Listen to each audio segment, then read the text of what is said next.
আমের সিজন এখন একদম শেষের মাথায়, তাই বৃষ্টির দিনে যদি আম দিয়ে এমন স্বাদের একটা বাটিসাপটা বানানো যায় তাহলে কোনো কথা হবে না।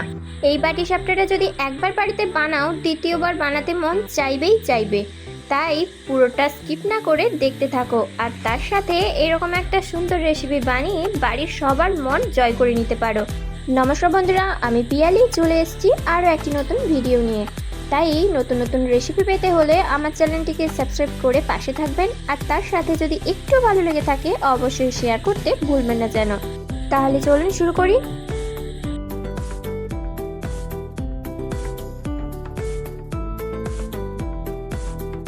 কড়াইতে সামান্য কিছুটা বাটার দিয়ে দিচ্ছি পোড়ানো নারকেল, আর তার সাথে দেব চিনি দিয়ে বেশ ভালোভাবে মেশাতে হবে।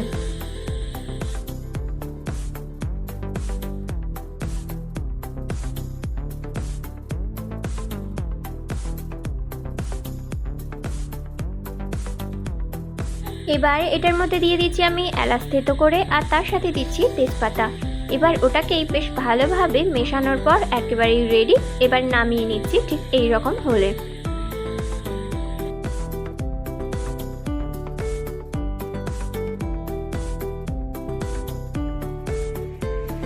এবার বেশ কয়েকটা আম আমি কেটে নিচ্ছি, তারপর এই আমের ভেতরের শাঁসগুলো বের করে মিক্সিতে পেস্ট করে নেব।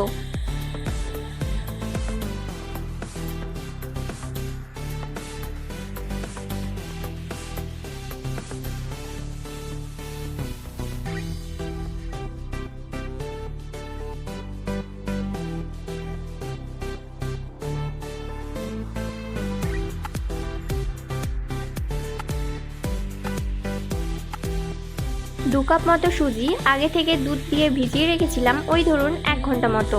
এবার এটার মধ্যে দিয়ে দিচ্ছি আমি এই রকম ছোট বাটির 1.5 কাপ ময়দা। তারপর দেব স্বাদ মতো লবণ আর জল দিয়ে বেশ ভালোভাবে একটু পাতলা ব্যাটার বানিয়ে নেব। আর ব্যাটারটাকে বেশ অনেকক্ষণ ধরেই ফাটাবেন, দিলেন দেখবেন খুব সুন্দরভাবে নরম হয়েছে জিনিসটা।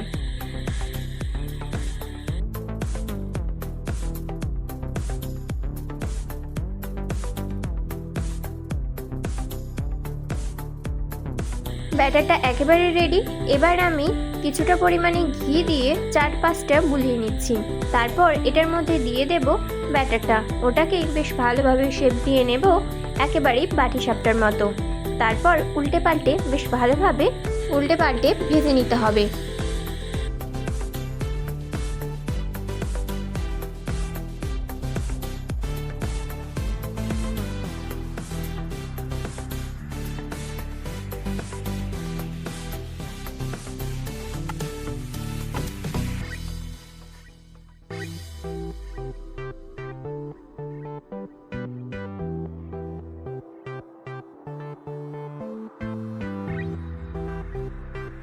আমি আগে থেকে কিছুটা পরিমাণে দুধ বেশ ঘনভাবে জাল করে দিয়ে নিয়েছিলাম। ওটাকেই ঠান্ডা করে ওটার মধ্যে দিয়ে দিচ্ছি আমের পেস্টটা। এবার ওটার মধ্যে দেব কাজু, আমন্ড, পেস্তা দিয়ে বেশ ভালোভাবে মিশিয়ে নিতে হবে। ঠিক এই রকম মেশানো হয়ে গেলে বাটিসাপটার উপর থেকে বেশ ভালোভাবে ছড়িয়ে দিয়ে পরিবেশন করুন, একেবারেই জমে যাবে।